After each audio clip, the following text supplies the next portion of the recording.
Uniclac.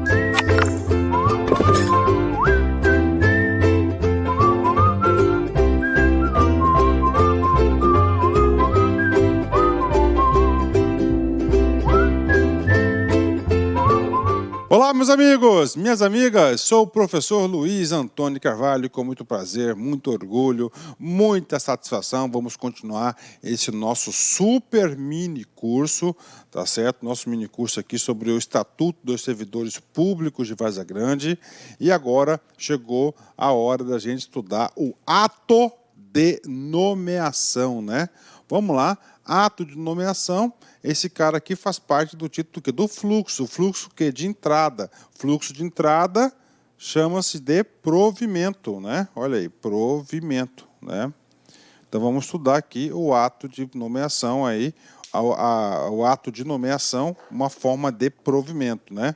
Muito importante, né? Muito sonhado esse ato de nomeação aqui, né? Vem comigo aqui. Então a nomeação está na seção 2 do capítulo 1º do título 2 da Lei 1164 de 91, né? A nomeação, o que é a ato de nomeação? É um ato de provimento, né? Isso é um ato de provimento originário, né? Far-se-á. Então nós temos o ato de nomeação serve para duas hipóteses específicas, né? Duas hipóteses específicas e pode ter certeza que o examinador pode cobrar isso de vocês. Primeira hipótese específica, aquela que você deseja. Você vai ser aprovado no concurso público e você quer ser nomeado em caráter efetivo, para cargos efetivos, né? Cargos efetivos quando se tratar de cargo de carreira, né? Quando se tratar de cargos de carreira, né? Cargo de carreira, caráter efetivo, bacana? Então, esse caráter efetivo aqui de carreira, ele só pode ser realizado o ato de nomeação se o aluno, se a pessoa for aprovada no concurso público, tá? No concurso público. Então, atenção, ó, para o provimento de caráter efetivo, a nomeação, o nome disso é nomeação, tá? Tem que ser aprovado com concurso. E temos o outro, que é o chamado do cargo em comissão, o famoso comissionado, para cargos de confiança, né? Professor, confiança de quem? Vou dar um exemplo. Confiança do prefeito, no caso aqui, ó. Tá? No caso do prefeito, tá? No caso do prefeito, de livre nomeação. O que acontece? Qual que é a diferença entre um e o outro, cara, para vocês entenderem? No caráter efetivo, os dois são servidores públicos, tá? No caráter efetivo, como ele fez o concurso público, ele vai entrar numa carreira. A partir desse momento, ele vai gozar de um cara que é chamado de estabilidade. O que é a estabilidade? A estabilidade significa dizer que ele não pode ser demitido por qualquer momento. Tem que ter todo um rito e algumas hipóteses previstas na lei que a gente vai explicar isso lá na vacância. Tá? Lá na vacância. Já o cargo em comissão, ele é servidor público, ele vai ser nomeado, a entrada certinho, só que é o seguinte, ele é um ato precário.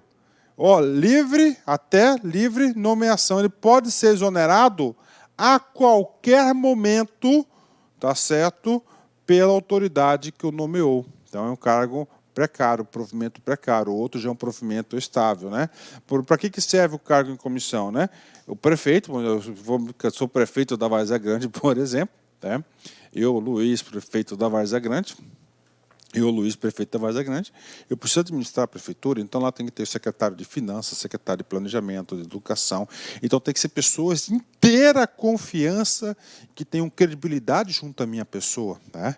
Então eu tenho que escolher as pessoas, né? Então eu vou escolher alguém da minha confiança, que pode ser um servidor efetivo ou não.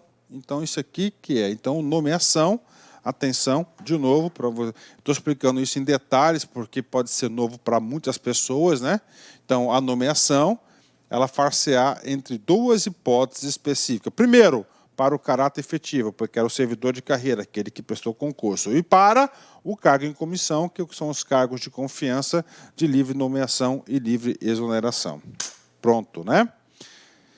Quantos tipos de nomeação? 2. Bacana. Ainda nós temos, dentro da administração pública, tá? Nós temos 3 coisas, né? Temos que a função de confiança, tá? Nós temos aqui o caráter efetivo e o cargo em comissão. Função de confiança, que está no parágrafo único. A designação por acesso para a função de direção, chefia, assessoramento e assistência recairá exclusivamente em servidor de carreira, satisfeitos os requisitos que trata o parágrafo único do artigo 14, que a gente vai ver já adiante, né? Então, esse parágrafo único aqui, tá? Nós estamos falando o quê? De função de confiança. Essa função de confiança aqui, ele é exclusivo para servidores efetivos. Exemplos, professor, tudo bem. Tá? Eu sou líder, eu sou superintendente de recursos humanos. Tá? Eu estou lá. E dentro da Superintendência de Recursos Humanos tem um produto chamado folha de pagamento. Ok? Então, por exemplo, ali tem que ter um líder da folha de pagamento. Então, a administração pública vai criar uma função de confiança, né? Líder e equipe da folha. E esse cargo, essa função, então ele vai ser servidor público, ele vai ganhar uma função de confiança, ele vai ter mais atribuições de liderança, tá? Ele vai ter mais atribuições de quê? De direção, ele vai ter que coordenar as meninas lá da folha de pagamento, chefia, assessoramento e assistência, né? Então, para fazer jus e compensar essa nova atividade, ela vai ser designada, não nomeada, designação por acesso, tá? Designada para quê? Para ocupar a função. Então, aqui, cargo efetivo e comissão, nomeação. Função de confiança, designação por acesso. Efetivo, concurso público. Cargo em comissão, qualquer um. Ok? Função de confiança, apenas os efetivos. Professor, é muito detalhe. Concordo. Mas você aprende, cara. Isso aqui você aprende. Isso aqui não muda. Isso aqui sempre foi assim, cara. Ok? Então, você tem que saber esses atos aqui, né? Então, você tem 3 atos aqui. Você tem 2 atos. 2 de nomeação e 1 de designação, tá? 3 atos, né? Cargo efetivo, cargo em comissão e função de confiança, tá? Bacana? Fechou? E aí, professor? Esse legislador da Várzea Grande é terrível criar tudo isso. Não foi ele que criou, não. É claro, a gente tem uma simetria das leis, né? A hierarquia das leis, temos a pirâmide de Kelsen, né? Isso aqui é tudo fruto da Constituição, e tudo que tiver a Constituição, o dispositivo constitucional, eu vou trazer para a aula para enriquecer. Lá no artigo 37, parágrafo 5º, inciso 5º, perdão, diz o seguinte, da Constituição: as funções de confiança. Funções de confiança para quem? Efetivos.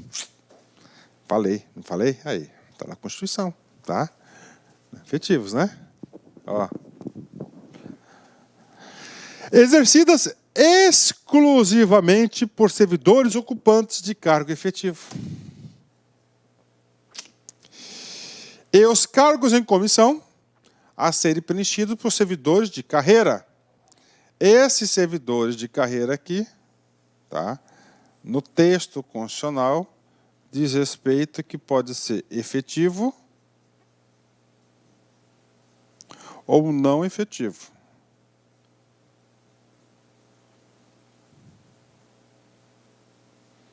Aham. Nos casos, condições e percentuais mínimos previstos em lei. Esses percentuais previstos em lei, não tem lei nenhuma que diz isso aí, né? O percentual de cargos comissionados em determinado ente, eu não conheço nenhum. Esses caras aqui, ó, cargo em comissão, é para exercer a função de direção, de liderança. O cara vai ser secretário, o cara vai ser chefe, né? chefe do RH, ou ele vai ser assessor. Então, não é tanto, por exemplo, eu não posso exercer, eu não posso nomear um cargo em comissão para ser fiscal de tributos, para ser auditor do município, não pode. Esses cargos não são de direção, chefia, são cargos técnicos, né?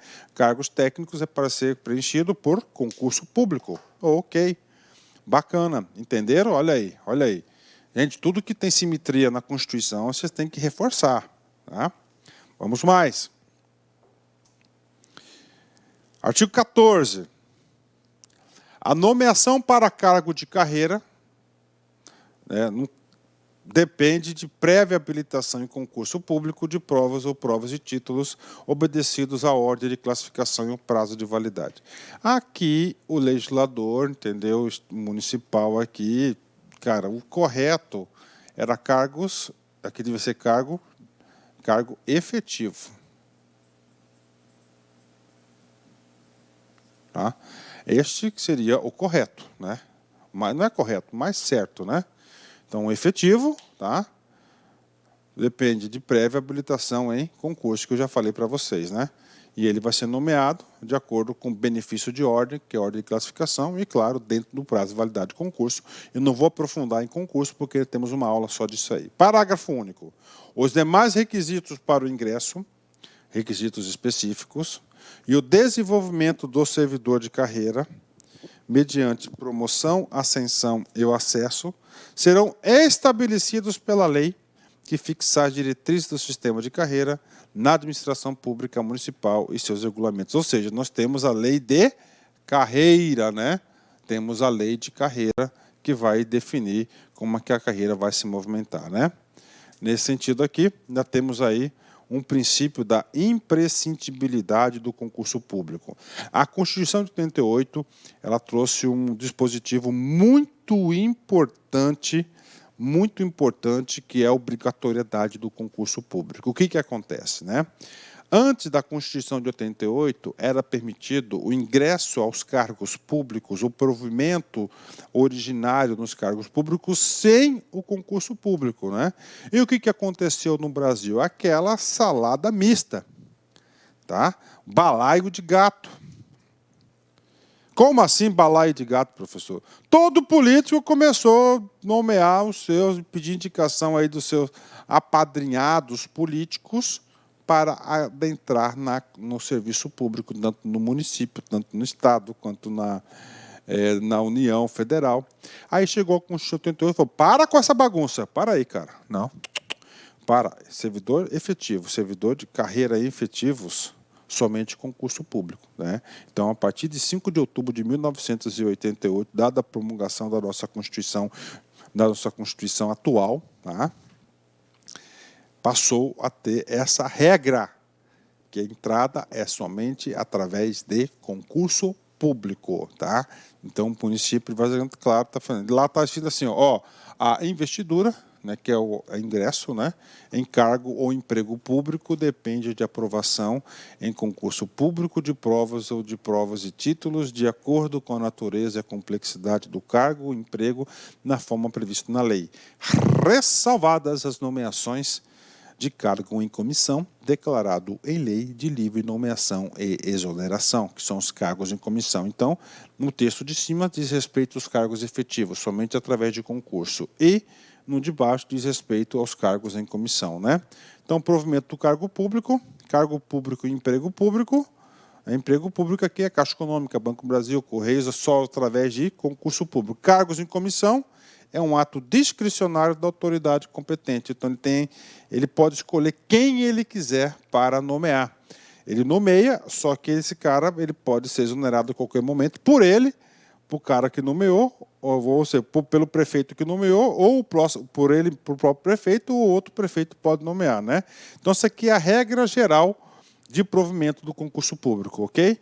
Então, essa aqui é a regra geral para adentrar em uma carreira. Regra geral para se adentrar no serviço público, ok. Professor, tem exceções? Tem. Então, o concurso público, estou colocando esse aqui, então está minha mão, do cargo público, o emprego público deveria ser somente através do concurso. Só que a nossa própria Constituição trouxe algumas brechinhas, tá? Provimento sem concurso público. Vem comigo. Primeiro, cargos eletivos, mandatos, né? Mandatos de vereador, mandato de prefeito, de deputado estadual, de governador, de deputado federal, de senador, presidente da República. Então, mandato. Então, esse cara, aqui até entendo que ele não é concurso público, ele tem que ser escolhido pelo povo, né, democraticamente. Então, está aqui. Então, cargos eletivos, ele também é sem concurso público. O segundo ponto, os cargos em comissão, que a gente está explicando, livre nomeação e exoneração, também chamado de ad nutum, né? Se eu fosse examinador, eu ia colocar, ao invés de colocar cargos em comissão, eu colocaria ad nutum, essa palavrinha aqui.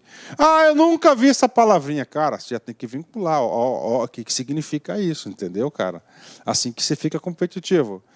Tá? 1 e o 2 está tranquilo, dá para explicar. Vamos lá. 3. Contratação por tempo determinado, artigo 37, inciso 9 da Constituição Federal. O que diz esse cara?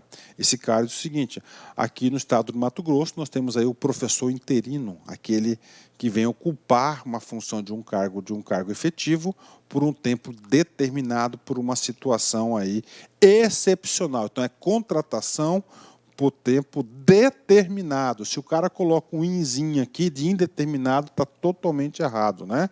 Exemplo, professor interino, né? 4. Hipóteses constitucionais, que são expressamente previstas na Constituição. Por exemplo, ministros do TCU, né? Ministro do STF, do STJ, do TST, do TCM, são os tribunais superiores, aqui do estado do Mato Grosso, os conselheiros do Tribunal de Contas, né, contam todos nomeados sem concurso público, né? Inclusive tem aí uma resistência muito grande sobre isso aí, né? Então estão todos sem concurso público, né?